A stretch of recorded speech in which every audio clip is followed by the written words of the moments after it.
தேர்தல் நடத்தை விதிமுறைகள் அமலில் உள்ளதால் பிரதமரின் தியான நிகழ்ச்சிக்கு அனுமதி வழங்கக்கூடாது என கன்னியாகுமரி மாவட்ட தேர்தல் அதிகாரியிடம் திமுக சார்பில் மனு அளிக்கப்பட்டது. இதுகுறித்து விளக்கமளித்த குமரி மாவட்ட கலெக்டரும் தேர்தல் அதிகாரியுமான ஸ்ரீதர், பிரதமர் வருவது தேர்தல் விதிமுறைகளுக்கு உட்பட்டது அல்ல என கூறினார். பிரதமர் மோடி இன்று மாலை 4:30 மணிக்கு கன்னியாகுமரி வந்து விவேகானந்தர் பாறையில் தியானத்தை துவங்கி ஜூன் 1 அங்கிருந்து கிளம்புகிறார். இதற்கான ஏற்பாடுகள் செய்யப்பட்டு வருகின்றன.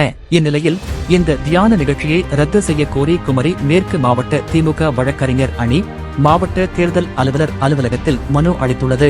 அதில் பிரதமர் மோடி விவேகானந்தர் பாறையில் தியானம் மேற்கொள்வது தேர்தல் விதிமீறல். தேர்தல் நடத்தை விதிமுறைகள் அமலில் உள்ளதால் தியானத்திற்கு அனுமதி வழங்கக்கூடாது என கூறப்பட்டு உள்ளது.